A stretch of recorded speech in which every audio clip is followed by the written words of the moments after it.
Hello दोस्तों, नमस्कार। मैं भी एक आप सभी का एक बार फिर से बहुत बहुत स्वागत करता हूं आपके अपने इस यूट्यूब परिवार में। तो साथियों, आज की सेशन में एक और आर्मी अग्निवीर एग्जाम 2025 के लिए प्रीवियस ईयर का फुल पेपर डिस्कस करेंगे। जीके, साइंस, मैथ, रीजनिंग के 45 क्वेश्चन को डिस्कस करेंगे और आप सभी का सही करने का टारगेट 45 क्वेश्चन में से 35 होगा। तो जैसा कि इस समय आर्मी अग्निवीर की नई भर्ती की प्रक्रिया चल रही है, फार्म भरने की तिथि भी चल रही है। 12 मार्च से शुरू हुई है, 10 अप्रैल तक चलने वाली है। यदि आप सिंपल 10वीं पास है प्लस 12वीं पास है और आपकी एज 17.5 से लेकर 21 वर्ष के बीच में, तो आप लोग फॉर्म को अप्लाई कर सकते हैं। और 20 से 25 साल आपके बीच में है वर्ष है, तो भी आप लोग हवलदार पोस्ट के लिए अप्लाई कर सकते हैं।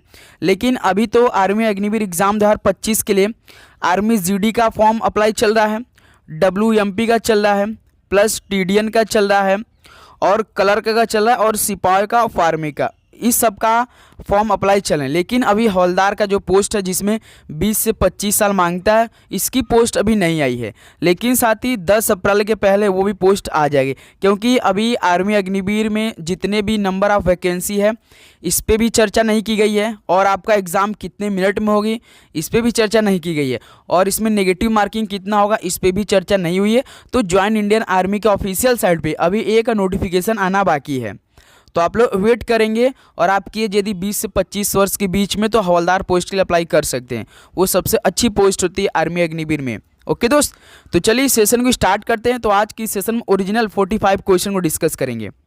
और आर्मी अग्निवीर का एग्ज़ाम आप सभी को मालूम है कि जून के महीने में होने वाला है, क्योंकि नोटिफिकेशन में ये बता दिया गया है कि जून के लास्ट सप्ताह में हो सकता है कि आपका एग्ज़ाम हो जाएगा। तो अपनी तैयारी को आप लोग जारी रखें। तो डेली क्लास सुबह 8 बजे, एक 11:30 AM पे, शाम को 7:30 PM पे और एक शाम को 4 PM पे भी क्लास आती है। ओके दोस्त, तो आप लोग चैनल पे नए तो सब्सक्राइब करके नोटिफिकेशन को जरूर ऑन करेंगे। तो चलिए आज का पहला प्रश्न देखते हैं। हड़प्पा कालीन शहर कालीबंगा कहाँ पर स्थित है? हड़प्पा कालीन शहर कालीबंगा ये कहाँ पर स्थित है? तो राजस्थान में स्थित है। पहले का सी ऑप्शन बिल्कुल राइट आंसर हो जाएंगे। चलिए अगला सवाल देखते हैं। Question number 2। लोकसभा के पहले स्पीकर कौन थे? लोकसभा के पहले स्पीकर कौन थे? तो गणेश वासुदेव मावलंकर थे। तो इनके शॉर्ट फॉर्म में क्या बुलाया जाता है? GB मावलंकर। यानी लोकसभा के जो पहले स्पीकर थे वो गणेश वासुदेव मावलंकर, या तो आप GB मावलंकर के नाम से भी जानते हैं। चलिए नेक्स्ट अगला सवाल देखते हैं। Question number 3। भारतीय संविधान के अनुच्छेद 17 किससे संबंधित है? तो अस्पृश्यता का उन्मूलन, ये अनुच्छेद 17 में दिया गया है। जीवन और व्यक्तिगत स्वतंत्रता की सुरक्षा, ये अनुच्छेद 21 में दिया गया है। उपाधियों का उन्मूलन, ये अनुच्छेद 18 में दिया गया है। और शिक्षा का अधिकार अनुच्छेद 21A में दिया गया है। यानी अनुच्छेद 17 पूछा है तो अस्पृश्यता का उन्मूलन से संबंधित है। ये ऑप्शन इस सवाल का बिल्कुल राइट आंसर हो जाएंगे। चलिए नेक्स्ट अगला सवाल देखते हैं। Question number 4। वल्लभ भाई पटेल को सरदार की उपाधि किसने दी थी? वल्लभ भाई पटेल जी को सरदार की उपाधि किसने दी थी? तो बारडोली की महिलाओं ने दी थी वल्लभ भाई पटेल को सरदार की उपाधि। सी ऑप्शन बिल्कुल राइट आंसर हो जाएंगे। चलिए नेक्स्ट अगला सवाल देखते हैं। Question number 5। संयुक्त नौसैनिक अभ्यास वरुण भारत और निम्नलिखित में से किस देश के बीच है? संयुक्त नौसैनिक अभ्यास वरुण और भारत ये किस देश के बीच में होता है? तो भारत और फ्रांस देश के बीच होता है संयुक्त नौसैनिक अभ्यास। सी ऑप्शन बिल्कुल राइट आंसर हो जाएंगे। चलिए अगला सवाल देखते हैं। Question number 6। तो लास्ट में आप सभी का कितना स्कोर बनेगा जरूर बताइएगा और आप एनालिसिस करेंगे कि पिछले वर्षों में कैसे सवाल पूछे जाते थे आर्मी में, क्योंकि सारे प्रश्न ओरिजिनल होने वाले हैं। आर्मी के ऑफिशियल पेपर का है सवाल। तो अगला सवाल देखिए। संतोष ट्रॉफी किस खेल से संबंधित है? संतोष ट्रॉफी किस खेल से संबंधित है? तो फुटबॉल खेल से संबंधित है। ऑप्शन ए बिल्कुल राइट आंसर हो जाएंगे। चलिए अगला सवाल देखते हैं। Question number 7। Simlipal tiger reserve किस राज्य में स्थित है? सिमलीपाल टाइगर रिजर्व ये किस राज्य में स्थित है? तो उड़ीसा राज्य में स्थित है। ऑप्शन यहाँ से क्या हो जाएगा आपका? बिल्कुल राइट आंसर हो जाएंगे। चलिए नेक्स्ट अगला सवाल देखते हैं। क्वेश्चन नंबर 8 क्या दे रखा है? भारत का पहला गवर्नर जनरल कौन था? ये इंपॉर्टेंट सवाल बनेंगे पेपर के लिए साहब। तो भारत का पहला गवर्नर जनरल कौन था? तो याद रखिए लॉर्ड विलियम बेंटिक थे। ऑप्शन है यहाँ से आपका बिल्कुल राइट आंसर हो जाएंगे। चलिए अगला सवाल बताइएगा। Question number 9। तो साथ ही इस बार जो आर्मी अग्निवीर का एग्जाम होने वाला है इसमें सिलेबस क्या दिया गया है? तो आप देखेंगे तो जीके का 15 क्वेश्चन आ रहे हैं, साइंस का भी 15 क्वेश्चन आ रहे हैं, मैथ का भी भाई 15 क्वेश्चन आ रहे हैं, और रीजनिंग का 5 क्वेश्चन। यहाँ से टोटल 50 क्वेश्चन, एक क्वेश्चन 2 नंबर, यानी 100 नंबरों का आपका पेपर होने वाले हैं। इसमें न तो नेगेटिव मार्किंग की बात की गई है, न तो टाइमिंग की बात की गई है, न तो नंबर ऑफ वैकेंसी कितनी है, इस पर भी चर्चा नहीं की गई है। तो अभी इसका नोटिफिकेशन आना बाकी है। तो अपनी तैयारी आप लोग लगातार रखिए दोस्त, बहुत अच्छी तरीके से आप तैयारी करेंगे तो आप देखेंगे 50 क्वेश्चन आते तो आराम से 45 क्वेश्चन सही कर ले जाएंगे। आपके आर्मी के ऑफिशियल पेपर की हम बात करें जो कंप्यूटर पर होने वाला जून के महीने में, यही सब सारे क्वेश्चन आते हैं। इससे ज़्यादा कठिन सवाल नहीं आते, इससे ईजी ही सवाल आते हैं। देखिए, स्टैच्यू ऑफ यूनिटी किस राज्य में स्थित है? स्टैच्यू ऑफ यूनिटी किस राज्य में स्थित है? तो गुजरात राज्य में स्थित है।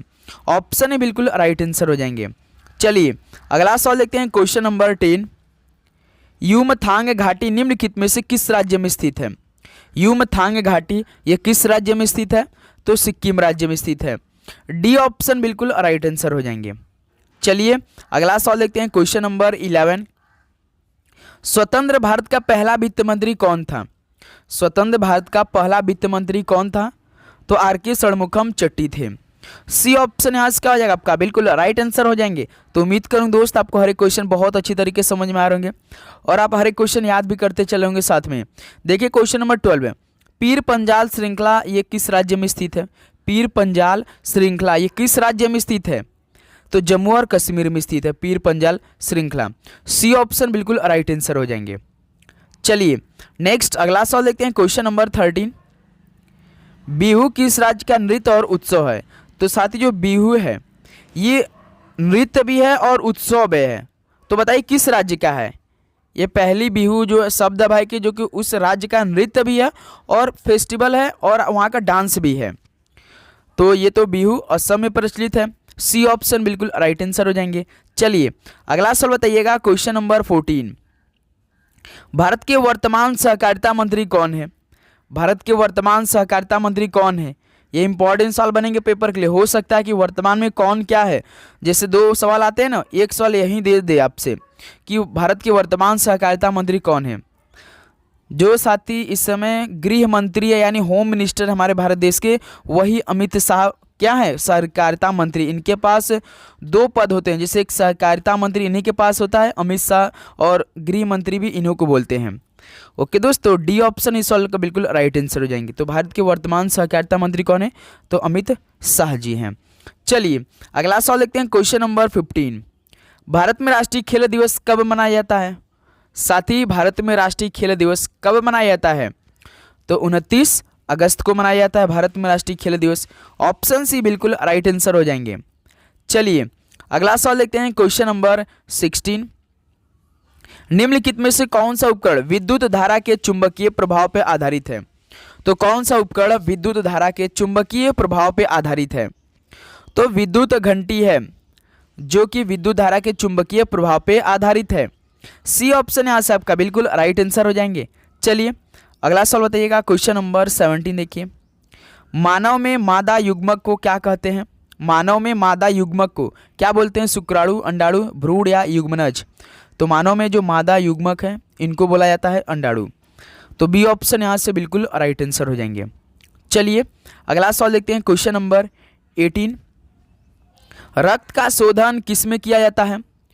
तो रक्त में जो शोधन होता है वो किस में किया जाता है? वृक्क में या फेफड़े में, हृदय में या आंत में? तो वृक्क में किया जाता है रक्त का शोधन। ऑप्शन है यहाँ से आपका बिल्कुल राइट आंसर हो जाएंगे। चलिए अगला सवाल देखते हैं, क्वेश्चन नंबर 19। मानव शरीर से श्वसन प्रणाली का मुख्य अंग कौन है? मानव शरीर से श्वसन प्रणाली का मुख्य अंग तो फेफड़े हैं। ऑप्शन यहाँ से आपका क्या हो जाएगा? बिल्कुल राइट आंसर हो जाएंगे। चलिए अगला सवाल बताइए, क्वेश्चन नंबर 20। हरे पौधे सौर ऊर्जा को किस में बदलते हैं? हरे पौधे सौर ऊर्जा को किस में बदल देते हैं? तो रासायनिक ऊर्जा में बदलते हैं। सी ऑप्शन बिल्कुल राइट आंसर हो जाएंगे। चलिए अगला सवाल बताइए, क्वेश्चन नंबर 21। खट्टे स्वाद वाला भोजन प्रकृति में कैसे होते हैं? खट्टे स्वाद वाला भोजन प्रकृति में कैसा होता है? अम्लीय होता है, उदासीन, क्षारकीय या क्षारीय होते हैं? तो याद रखिए जो खट्टे स्वाद वाले भोजन होते हैं वो प्रकृति में या नेचर में अम्लीय होते हैं। ये ऑप्शन यहाँ से आपका बिल्कुल राइट आंसर हो जाएंगे। चलिए अगला सवाल बताइए, क्वेश्चन नंबर 22। निम्नलिखित में से कौन सा एक रासायनिक परिवर्तन है? एक रासायनिक परिवर्तन इनमें से कौन सा है? लोहे को लाल लप तप्त करना, या लोहे के टुकड़ों का चुंबकत्व, लोहे में जंग लगना, या उपरोक्त सभी? बताइए। रासायनिक परिवर्तन, तो भाई लोहे में जो जंग लगना, यही इनमें से केवल एक रासायनिक परिवर्तन है। तो सी ऑप्शन यहाँ से बिल्कुल राइट आंसर हो जाएंगे। चलिए अगला सवाल देखते हैं, क्वेश्चन नंबर 23। निम्नलिखित में से कौन एक ज्वलनशील पदार्थ नहीं है? एक ज्वलनशील पदार्थ इनमें से कौन नहीं है? तो भाई ऑक्सीजन एक ज्वलनशील पदार्थ नहीं है। तो बी ऑप्शन यहाँ से आपका बिल्कुल राइट आंसर हो जाएंगे। चलिए अगला सवाल बताइए, क्वेश्चन नंबर 24 देखिए। सफ़ेद रंग के प्रकाश में कितने रंग के प्रकाश होते हैं? जैसे आपने तो प्रिज्म देखा होगा, जैसे ही प्रकाश इस पे आती है, इस पे आती कितने कलर में बिखर जाती है? 7 कलर में बिखर जाती है कि नहीं भाई? बिल्कुल अच्छी तरीके से आप जानते हैं। विबग्योर ग्रुप में क्या हो जाती है? अलग अलग रंग में कन्वर्ट हो जाती है, जैसे VIVGYOR विबग्योर ग्रुप में। ओके, तो सफ़ेद प्रकाश के रंग में कितने रंग होते हैं? तो भाई 7 रंग होते हैं। सी ऑप्शन बिल्कुल राइट आंसर हो जाएंगे। चलिए अगला सवाल बताइए, क्वेश्चन नंबर 25 देखिए। समतल दर्पण में बनी छवि कैसी होती है? समतल दर्पण में जो बनी छवि वो कैसी होती है? तो पार्श्वतः औंधी होती है। सी ऑप्शन क्या हो जाएगा मेरे भाई? बिल्कुल राइट आंसर हो जाएंगे। चलिए अगला सवाल बताइए, क्वेश्चन नंबर 26। निम्न में से किस माध्यम में ध्वनि सबसे तेज गति से गुजरेगी? तो किस माध्यम में ध्वनि सबसे तेज गुजरती है? तो बताइए। तरल और गैस दोनों में, ठोस में, तरल या केवल गैस में? तो ठोस में सबसे अधिक ध्वनि गुजरती है भाई। बी ऑप्शन बिल्कुल राइट आंसर हो जाएंगे। चलिए अगला सवाल देखते हैं, क्वेश्चन नंबर 27। सूर्य से पृथ्वी पर ऊष्मा का संचरण किस विधि के द्वारा होता है? सूर्य से पृथ्वी पर ऊष्मा का संचरण किस विधि के द्वारा होता है? तो विकिरण विधि द्वारा होता है पृथ्वी पर ऊष्मा का संचरण। डी ऑप्शन बिल्कुल राइट आंसर हो जाएंगे। चलिए अगला सवाल देखते हैं, क्वेश्चन नंबर 28। निम्नलिखित में से किस प्रकार के जीव में स्वपोषी पोषण पाया जाता है? तो साथी किस प्रकार के जीव में स्वपोषी पोषण पाए जाते हैं? तो जीवाणु में पाए जाते हैं। डी ऑप्शन यहाँ से आपका बिल्कुल राइट आंसर हो जाएंगे। चलिए अगला सवाल बताइएगा, क्वेश्चन नंबर 29। भूकंप को मापने के लिए प्रयुक्त यंत्र को किस रूप में जाना जाता है? यानी भूकंप को मापने के लिए किस उपकरण का प्रयोग किया जाता है? सिस्मोग्राफ या क्वाक मीटर, बैरोमीटर, या इनमें से कोई नहीं? तो भाई भूकंप को मापने के लिए सिस्मोग्राफ उपकरण का उपयोग किया जाता है। ऑप्शन यहाँ से क्या हो जाएगा आपका? बिल्कुल राइट आंसर हो जाएंगे। चलिए लास्ट सवाल देखते हैं, जो कि साइंस का सवाल। निम्नलिखित में से सेल की खोज किसने की थी? सेल की खोज 1665 में हुई थी, लेकिन किसके द्वारा हुई थी बताइए? तो सर ये तो रॉबर्ट हुक ने की थी सेल की खोज 1665 में। यहाँ से ऑप्शन है बिल्कुल राइट आंसर हो जाएंगे। तो साथियों जैसा कि आपका सिलेबस है, जीके का 15 क्वेश्चन, साइंस का 15 क्वेश्चन कंप्लीट होता हुआ 30 क्वेश्चन। अब यहाँ से आपका स्टार्ट होता हुआ मैथ प्लस रीजनिंग। तो आप देखिएगा इन मैथ रीजनिंग 15 क्वेश्चन में से आपको कितना सही हो पा रहे हैं, क्योंकि मैथ के सवाल मोस्ट इंपॉर्टेंट सवाल आपके पेपर के दृष्टि से, क्योंकि जैसा आपके पेपर में सवाल आते हैं ना बिल्कुल सेम, यदि आपने हर एक क्वेश्चन सही कर लिया तो समझिए इससे बाहर मैथ के सवाल नहीं जाएंगे। तो चलिए क्वेश्चन नंबर 31 देखते हैं। 36, 54 और 72 का महत्तम समावर्तक ज्ञात कीजिए। तो यानी आपसे पूछ रहा है HCF पूछ रहा है, हाईएस्ट कॉमन फैक्टर पूछ रहा है 36, 54, 72। जैसा कि दोस्त यहाँ से आपको HCF का फुल फॉर्म क्या होता है? हाईएस्ट कॉमन फैक्टर होता है, यानी वो नंबर का अधिक से अधिक कॉमन फैक्टर होना चाहिए, यही पूछ रहा है। तो आप लोग HCF कैसे निकालते हैं? तो आप लोग बेसिक से यदि हल करते होंगे तो आप 36 का भाग 54 में देंगे, फिर उसके बाद इसका डिवाइड करेंगे, जो शेष फल आएगा, फिर उसका 36 का भाग करेंगे।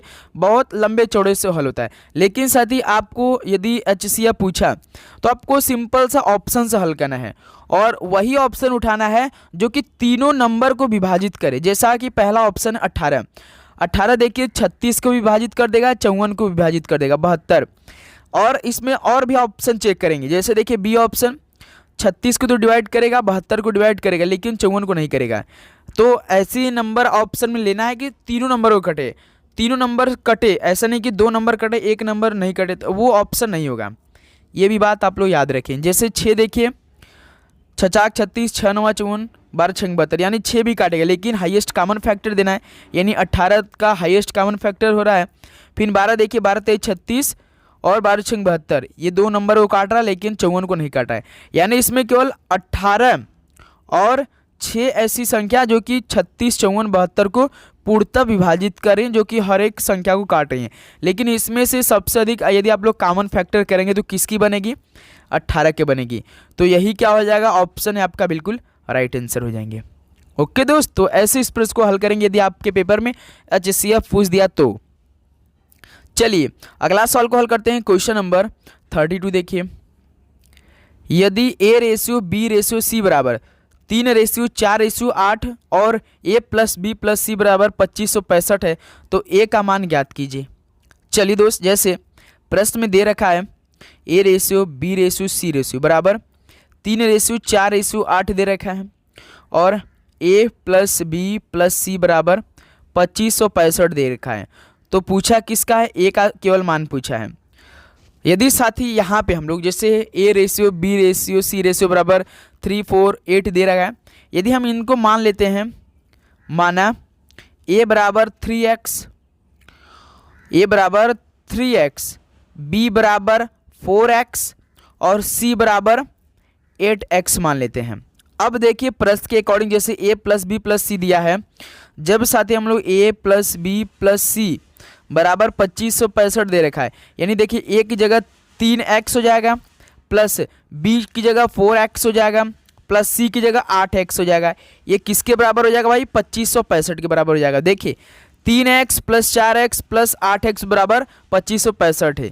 ये आप ये ध्यान रखेंगे, ध्यान से देखते रहेंगे। 3x क्या हमने मारा? 3x plus 4x plus 8x बराबर कितना दिया है दोस्त? 2565 दिया है। तो इन तीनों संख्याओं को जोड़िए, कितना आ रहा है? यहाँ से हम लोग x की वैल्यू निकालेंगे। तो देखिए 3 4 3 7 और 8 15x किसके बराबर है भाई? 2565 के बराबर है।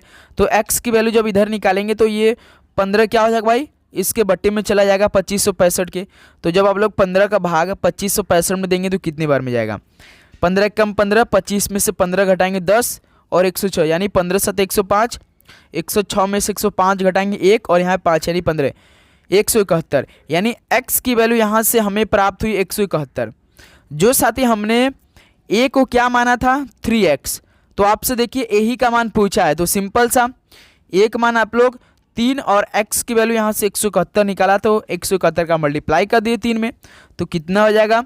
3 1 कम 3, 3 7 21 का 2, 3 1 कम 3 2 5, यानी a की वैल्यू यहाँ से केवल कितनी आएगी? 513 आएगी मेरे दोस्त। कितना? 513, यानी 32 का ए ऑप्शन बिल्कुल राइट आंसर है। यदि ये इसमें b का मान पूछता है तो b का देखिए कितना दे रखा है? 4x। तो 4x, तो 4 इंटू एक्स की वैल्यू 171, तो 171 का मल्टीप्लाई कर देते तो यहाँ से b का मान हमें पता चल जाता।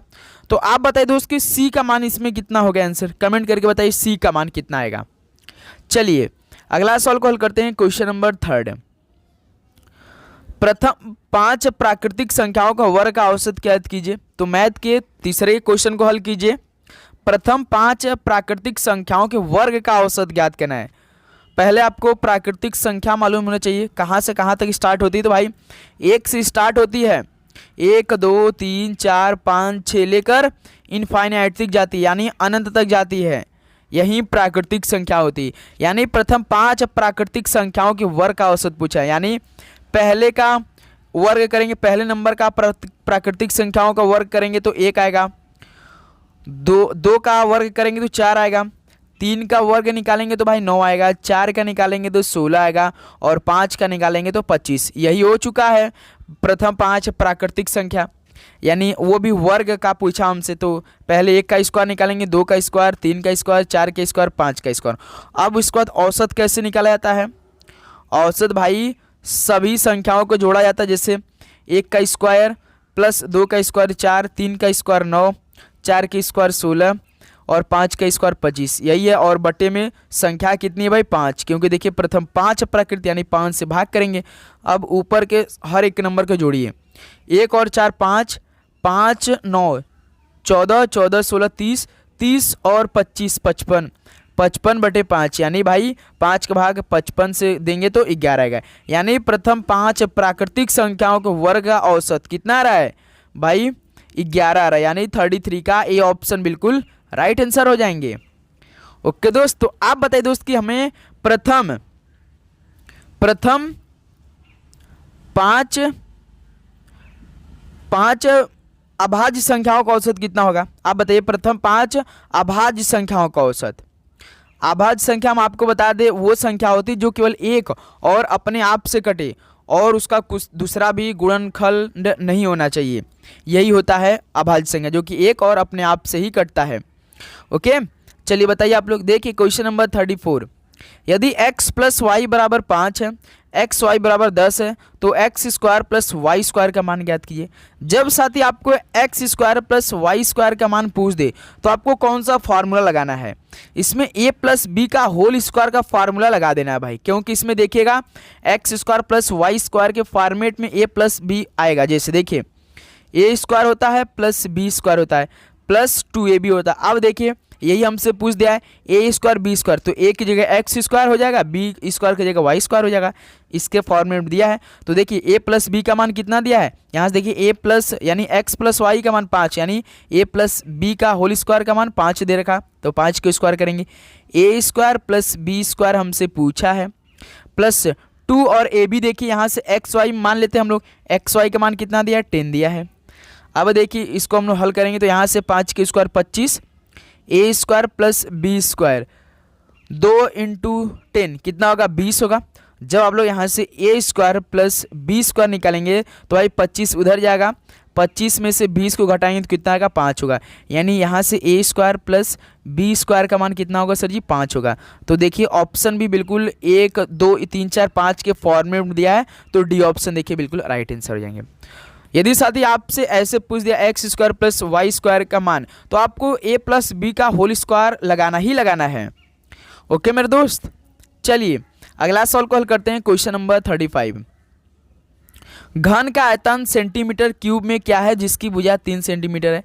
तो भाई घन का आयतन क्या होता है, तो घन का आयतन क्या होता है, वॉल्यूम ऑफ क्यूब क्या होता है, ए क्यूब होता है। ए को आप यहाँ पे भुजा में मान सकते हैं, तो सिंपल देखिए भुजा 3 सेंटीमीटर दिया है, तो भाई 3 का क्यूब यहाँ से कर दिए, डायरेक्ट फार्मूला पे है। तो 3 का क्यूब कितना होता है 27 सेंटीमीटर क्यूब होता है भाई। तो देखिए ऑप्शन ए बिल्कुल राइट आंसर हो जाएंगे। सिंपल साथी घन का आयतन सेंटीमीटर क्यूब में है जिसकी भुजा 3 सेंटीमीटर, भाई आप जानते हैं कि घन की भुजा 3 है और घन का आयतन क्या आता है एक क्यूब होता है, या भुजा क्यूब आप जानते हैं फार्मूला, बस 3 का क्यूब रखिए। 3 का क्यूब कितना होता है 27 होता है।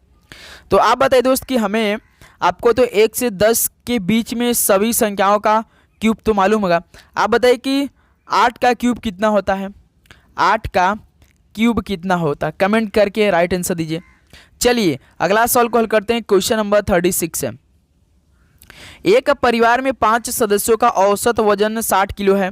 तो सबसे पहले यदि कोई सदस्य जिसका वजन 40 किलो वह चला गया है, तो 4 सदस्यों का औसत वजन क्या होगा। भाई पहले देखिए एक परिवार में 5 सदस्य जिनका औसत वजन 60 किलो है, यानी जब आप लोग साथी परिवार का कुल वजन निकालेंगे तो कितना होगा स्टार्टिंग के 5 सदस्यों का, तो 5 × 60 हो जाएगा, कितना हो जाएगा भाई 300 हो जाएगा, है ना दोस्त। फिर देखिए यदि कोई सदस्य जिसकी वजन 40 किलो है वो चला गया है, यानी भाई पहले जो परिवार में 5 सदस्य थे इनका औसत वजन भाई 60 था, जो कि टोटल 300 वजन होगा। जब इनमें से 40 किलो वजन वाला चला जाएगा तो भाई इसी में से माइनस होगा 300 वाले में से, तो 300 में से 40 को घटाएंगे तो 60, यहाँ से 260 होगा, है ना दोस्त 260 होगा। अब देखिए तो 4 सदस्यों का औसत वजन क्या होगा, जब आप लोग 4 सदस्यों का औसत वजन निकालेंगे तो औसत कैसे निकाला जाता है, सभी संख्या जितनी है और टोटल नंबर ऑफ जितनी संख्या है, यानी टोटल यहाँ 260 है और बटे में 4 है, तो भाग कर दीजिए। देखिए 4 × 24 2 0 4 × 5 20, यानी 65 किलो आएगा, यानी भाई तो 4 सदस्यों का औसत वजन क्या होगा 65 किलो होगा। सी ऑप्शन यहाँ सबका बिल्कुल राइट आंसर हो जाएंगे। ओके दोस्त, कितना सिंपल सवाल, बस जो प्रश्न बोला है, जो लैंग्वेज बोल रहा है बस उस पर आपको चलना है, आराम से सवाल को हल कर सकते हैं। जैसे आप एक परिवार में 5 सदस्यों का औसत वजन 60 किलो है, तो साथ ही आप लोग 5 सदस्यों का औसत वजन इसमें देखिए कितना दे रखा है, 60 दे रखा है। जो सदस्य चला गया, जो सदस्य चला गया इसका वजन 40 है। तो जब आप लोग साथी औसत निकालेंगे तो औसत बराबर यानी एवरेज जब आप लोग निकालेंगे तो परिवार का कुल वजन निकालेंगे बटे में सदस्यों की संख्या निकालेंगे, यही निकालेंगे। तो जब आप लोग परिवार का कुल वजन निकालेंगे तो पहले स्टार्टिंग के 60 × 5 करेंगे जो कि 300 के बराबर होगा। इसी में से 40 किलो का एक जो बंदा था वो चला गया, तो 300 में से गया है ना, तो यहाँ से 300 में से 40 को घटाएंगे तो 260 आएगा। तो पूछा देखिए 4 सदस्यों का, अब इस बार 4 सदस्यों का क्योंकि 5 सदस्य थे जो कि उनमें से एक चला गया, तो 4 सदस्य कैसे निकालेंगे, 260 बटे 4 कर देंगे, सिंपल से भाग करेंगे तो 65 किलो आ गया, यानी सी ऑप्शन बिल्कुल राइट आंसर हो जाएंगे। ओके दोस्त, चलिए अगला सवाल को हल करते हैं। क्वेश्चन नंबर 37 देखिए, 18 आदमी 12 मीटर लंबी सड़क को 20 दिन में खोद सकते हैं, 12 आदमी 15 दिन में कितनी लंबी सड़क को खोद कर सकते हैं? बताइए, फार्मूला बताइए, इस पे कौन लगाएंगे आप लोग, M1 D1 W1 कि कौन सा फार्मूला लगाएंगे? बिल्कुल सर जी। तो यहाँ से देखिए M1 बराबर कितना दे रखा है, 18 दे रखा है, D1 कितना दे रखा है, 20 दे रखा है, 20 दिन, और W1 का मतलब क्या होता है, कार्य की मात्रा। जैसे M1 का मतलब होता है आदमी और D1 का मतलब होता है, D का मतलब दिन होता है, और W1 का मतलब कितनी कार्य हुई हैं, कार्यों की मात्रा। तो यहाँ से 12 मीटर लंबी, यानी कार्यों की मात्रा कितनी, 12 मीटर लंबी की गई है। उसके बाद यहाँ से देखिए M2 भी दे रखा है भाई, M2 यहाँ पे कितना दिया है दोस्त, M2 बराबर 12 आदमी दिया है। फिर D2 बराबर कितना दिया है भाई, 15 दिन, यानी दिन कितना दिया है, 15 दिन दिया है। तो कितनी लंबे सड़क को खोद सकते हैं, यानी इस बार भाई कार्यों की संख्या पूछी, कार्यों की मात्रा यानी W2 पूछा है।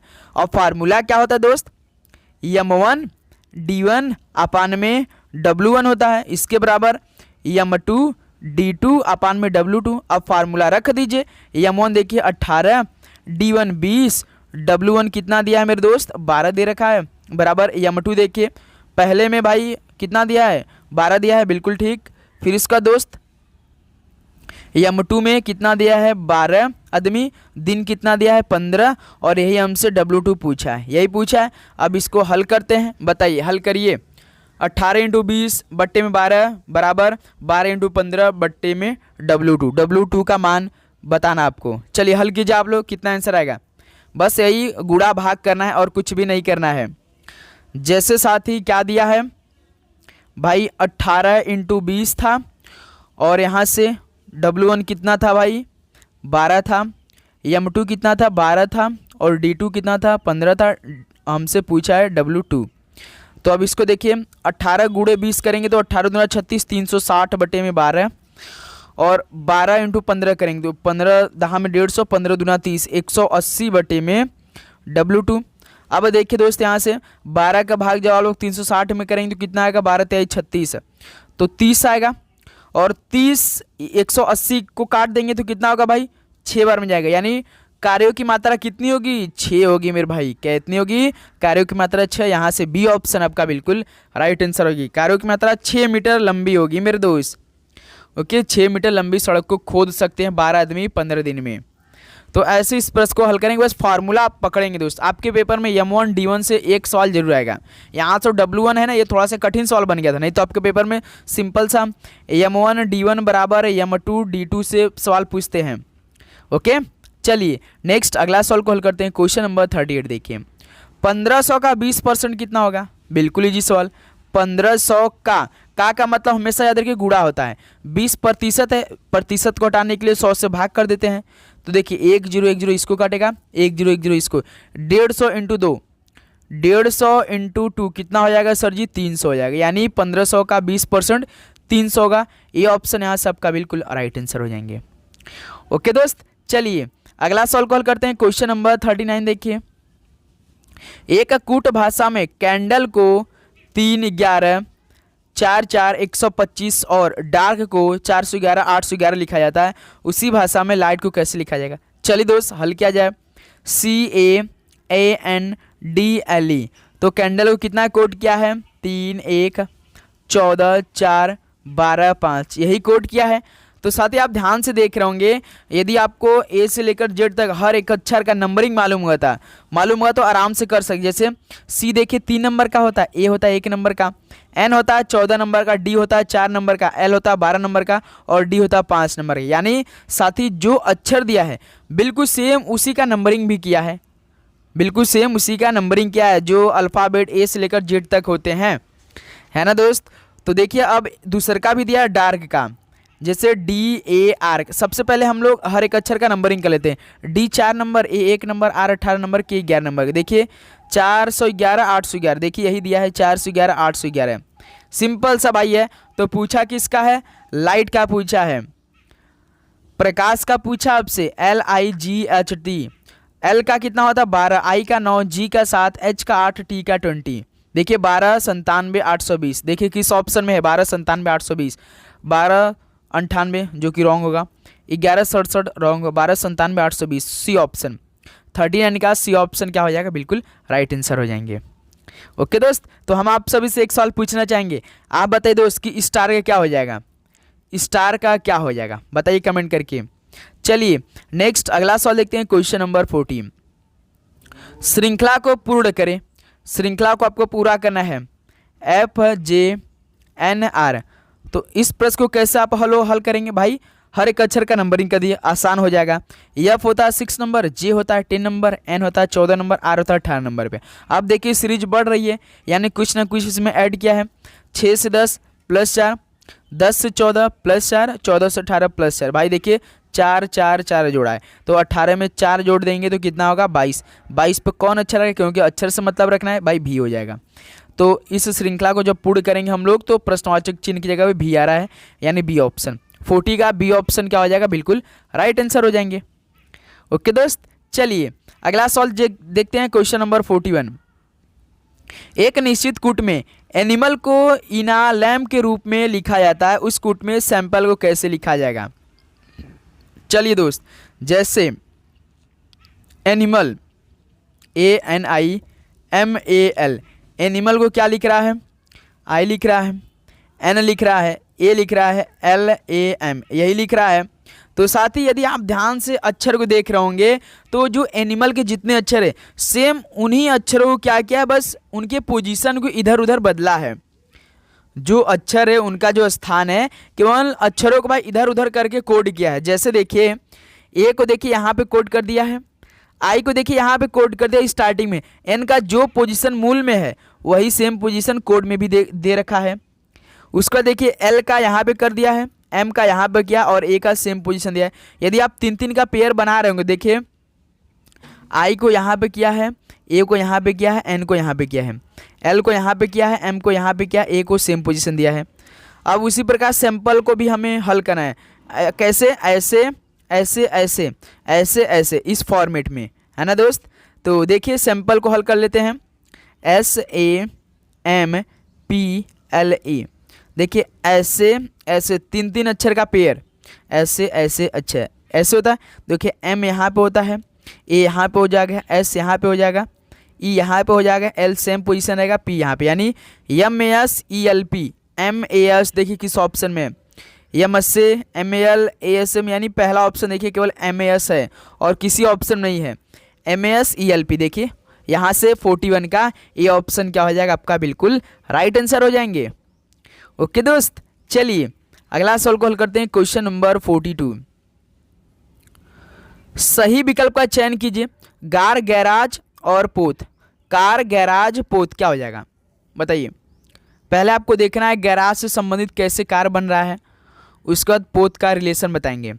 जैसे साथ ही आप जानते हैं कि गैराज वह जगह होता है, वह स्थान होता है जहाँ पर क्या होती है? कारों को खड़ी की जाती है ना दोस्त। कारों को खड़ी की जाती है, वह स्थान कौन सा होता है? गैराज होता है। तो पोत या जहाज पे कहाँ पे खड़ी होती है भाई? बंदरगाह में खड़ी होती हैं। ऑप्शन बिल्कुल राइट आंसर हो जाएंगे, यानी 42 का ये ऑप्शन बिल्कुल राइट आंसर हो जाएंगे। चलिए नेक्स्ट अगला सवाल देखते हैं, क्वेश्चन नंबर 43।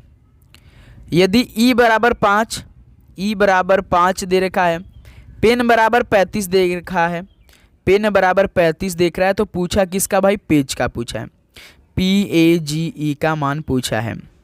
तो देखिए ई का अक्षर तो 5 होता है, अब इसको हम लोग पहले P ई एन का नंबरिंग करेंगे, जोड़ेंगे, देखेंगे 35 आ रहा है। जैसे देखिए 16 5 21 14 35, यानी जो अक्षर दिया भाई उसी को ऐड करके कोड किया है, उसी को जोड़ करके नंबरिंग किया है ना दोस्त। देखिए जैसे ई बराबर 5 होता है, बिल्कुल ई का नंबरिंग 5 होता है। और जब पेन बराबर आप लोग 35 कर रहे होंगे तो कैसे कर रहे हो भाई, पी का 16 होता है, ई का 5 होता है, एन का 14 होता है। तो इन तीनों नंबरों को जोड़िए, 16 5 21, 21 14 कितना होता है, 35 होता है, सिंपल सा। तो पूछा है देखिए पेज का, तो सबसे पहले पेज के हर एक अक्षर को नंबरिंग करेंगे, उसका जोड़कर जो आंसर आएगा वही हमारा ऑप्शन होगा। जैसे 16 होता है पी पर, 1 होता है 1 पर, जी होता है 7 पर, ई होता है 5 पर, सभी को आपस में ऐड करना है। तो देखिए 16 1 17, 17 7 24, 24 5 29 हो जाएगा, यानी इस सवाल का राइट आंसर क्या होगा, 29, सी ऑप्शन हो जाएगा। 43 का मेरे दोस्त सी ऑप्शन बिल्कुल राइट आंसर हो जाएंगे। चलिए अगला सवाल को हल करते हैं, क्वेश्चन नंबर 44 देखिए। यदि किसी कूट भाषा में फिट को एच के भी लिखा जाता है तो उसी कूट भाषा में सम का कूट ज्ञात कीजिए। चलिए दोस्त इस प्रश्न को आप लोग हल करेंगे, 1 मिनट आपके पास समय है इस प्रश्न को हल करने के लिए। फिट FIT को क्या कोड कर रहा है दोस्त, एच के भी। एफ होता है 6 नंबर, आई होता है 9 नंबर, टी होता है 20 नंबर, एच होता है 8 नंबर, के होता है 11 नंबर, भी होता है 22 नंबर। तो देखिए 6 से 8 यानी +2, 9 से 11 +2, 20 से 22 +2, इसमें भाई सीरीज देखिए +2 +2 +2 में चल रहा है। तो पूछा किसका है, सम से पूछा है, SUM। तो सम पहले 19, U 21, M 13, इसमें +2, इसमें +2, इसमें +2, तो 19 2 21, 21 2 23, 13 2 15, यानी 21 पे कौन अक्षर होता है, U होता है, 23 पे W होता है, M O पे कौन होता है भाई, 15 होता है, यानी UWO। देखिए किस ऑप्शन में है UWO, सी ऑप्शन। देखिए 44 का यहाँ से सी ऑप्शन आप सभी का बिल्कुल राइट आंसर हो जाएंगे। तो साथ ही उम्मीद करूंगा आपको हर एक सवाल बहुत अच्छी तरीके से समझ में आ रहे होंगे। तो साथ ही आप लोग जितने लोग चैनल पे नए हैं अभी तक सब्सक्राइब नहीं किया मेरे दोस्त, आप लोग जरूर सब्सक्राइब करके नोटिफिकेशन ऑन करेंगे। देखिए 45 नंबर जो कि लास्ट क्वेश्चन आज की सेशन का, भारत की राजधानी नई दिल्ली तो उत्तर प्रदेश की राजधानी क्या होती है, बताइए। भारत का संबंध नई दिल्ली से है तो उत्तर प्रदेश का संबंध क्या होगा। चलिए यहाँ से ऑप्शन देखिए, नई दिल्ली, मुंबई, कोलकाता, लखनऊ। ये हमने कम्युनिटी पोस्ट में सवाल पूछा था कल, तो चलिए ये सवाल हम आप सभी को होमवर्क में दे रहे हैं। आप सभी लोग इस सवाल का राइट आंसर कमेंट करेंगे कि उत्तर प्रदेश की राजधानी क्या हो जाएगी। जैसे भारत की राजधानी नई दिल्ली है तो उसी प्रकार उत्तर प्रदेश की राजधानी आपको बतानी पड़ेगी, बताइए क्या होती है, कमेंट करके। तो साथ ही फाइनली ये टोटल 45 क्वेश्चन कंप्लीट कर चुके हैं एक और आर्मी अग्निवीर के ऑफिशियल पेपर को। आप बताइए कि आप सभी का कितना स्कोर है आज के सेशन से। तो उम्मीद करूं दोस्त आपको हर एक क्वेश्चन बहुत अच्छी तरीके से समझ में आएगा। जो भी कुछ भी मिस्टेक हुई है उसके लिए साथ ही सॉरी, अगली बार बहुत अच्छी तरीके से पेपर हल करने का प्रयास करेंगे, लेकिन साथ ही एग्जाम ओरिएंटेड सवाल कराएंगे। ऐसा नहीं कि टाइम वेस्टिंग वाला सवाल। आप देखेंगे जो आपका पेपर 50 क्वेश्चन आएगा ना, 50 में से 50 क्वेश्चन बिल्कुल ऐसा ही आएगा। आप हर एक क्वेश्चन देख कर ही जाएंगे पेपर में। ऐसा नहीं है मेरे भाई कि आप पेपर आपको आप जब सवाल बैठेंगे तो आपको सवाल वो मतलब कि पता ही नहीं पड़ेगा कि कहाँ सवाल आ गया, ऐसा नहीं होगा। आपको हर एक क्वेश्चन आपके दिमाग में रहेगा। ये तो मेरा बात है, मेरी आपसे वादा ही है। ओके दोस्तों, आप लोग चैनल पे नए तो सब्सक्राइब करके नोटिफिकेशन ऑन करिए। जितने भी हम आपको क्लास देंगे बस आपको लेनी है। तो ये 11:30 पे लगातार क्लास होती है और एक शाम को 4 बजे हो जाती है या 6 बजे। ये आर्मी अग्निवीर की क्लास है, या तो 4 बजे या 6 बजे, बस आपको नोटिफिकेशन ऑन करना है। तो जब भी हम क्लास प्रोवाइड करेंगे तो आपके पास सबसे पहले नोटिफिकेशन जाएगा। ओके दोस्त, तो चलिए सेशन को यहीं पर समाप्त करते हैं। मिलते हैं शाम को 4 बजे। तो आप सभी उसमें आइए, बहुत अच्छी तरीके से तैयारी करेंगे, बिल्कुल अच्छी तरीके से। ओके दोस्त, सभी को जय हिंद, वंदे मातरम। पढ़ाई करते रहिए। ऑल द वेरी बेस्ट, धन्यवाद।